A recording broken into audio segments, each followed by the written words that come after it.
Makes me angry heart. just watching that little clip. Ava DuVernay's When They See Us has been called one of the most important and must-see series of the year. It shined a light on the true story of 5 teens from Harlem falsely accused of attacking a jogger in Central Park in the spring of 1989. Well, join us now is Kevin Richardson, who was only 14 when accused of this crime. Kevin spent more than 5 years in juvenile detention. He was exonerated in 2002 and has dedicated his life to activism. He's joined by his attorney, Vanessa Potkin. They've both worked very closely at the Innocence Project. Welcome to you both. Thank you so much for joining us. Kevin, your story. I mean, Scott and I have gone over and over this. It's been 30 years. How do you move forward? How do you get over something like this? Well, first of all, thank you for having me. You know, really don't get over it, actually. It's just something that I've been dealing with for 30 years. It's a process each day, but because of my kids, it helps me move on better. But it's a part of my life, and it's something that just easily can't be just put away. Yeah, the show on Netflix, When They See Us, seems to have reignited the outrage, the sadness that was experienced by a lot of people, especially in helplessness, especially in Harlem.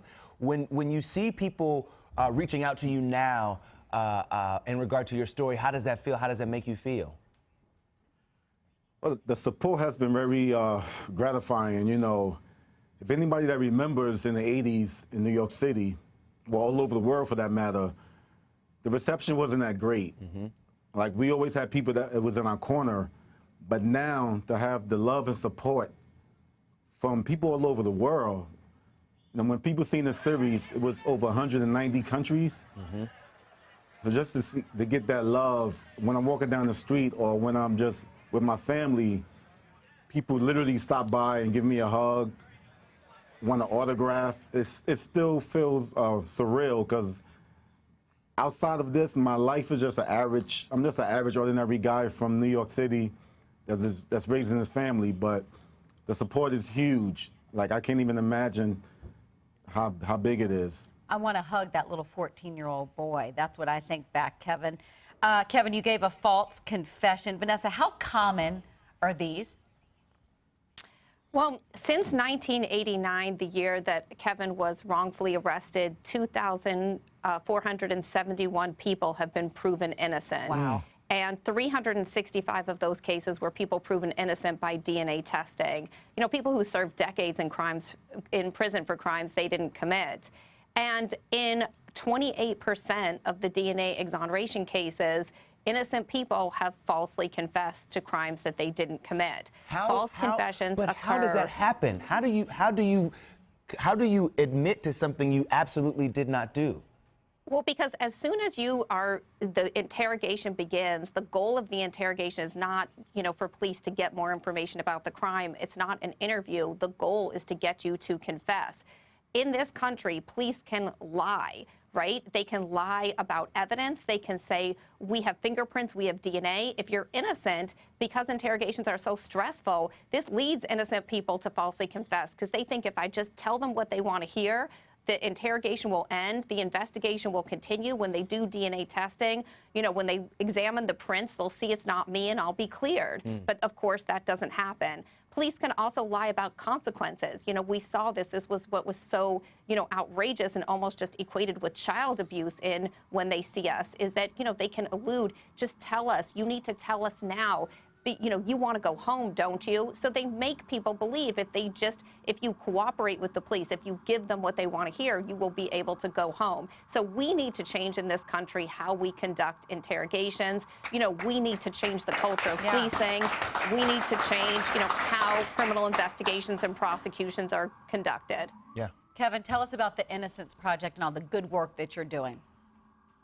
Wow, you know, the Innocence Project has been like an extended family to us, and the guys, you know, because of them, they gave us the platform to start speaking, because I was one that was very reserved and shy, but then I found, you know, I realized that it's bigger than me, actually. It's bigger than the 5 of us.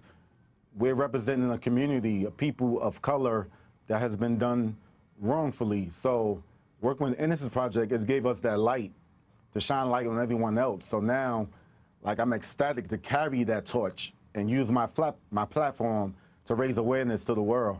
Well, you speak about that light. I mean, this is a conversation that dealing with police and law enforcement is a conversation that a lot of parents of color have with their kids of color. I had it with my mom. For all those moms out there, all those parents out there watching right now, what is the tip? What is the thing to remember, the thing to do and not to do should you find yourself interacting with law enforcement? Well, one thing is to do is actually know your rights. You know, we often become naive to the situation. The first thing is, with Miranda rights, you have the right to remain silent. You don't have to say anything until you get a lawyer. You know, because of that, things that could get slipped up so fast, which happened with us, you know, we was unsupervised.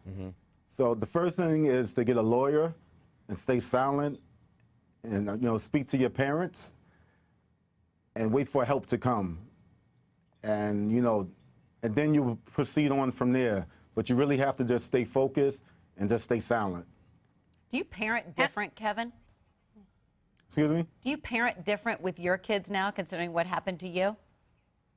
Yes, I do. You know, I actually have, I have two daughters.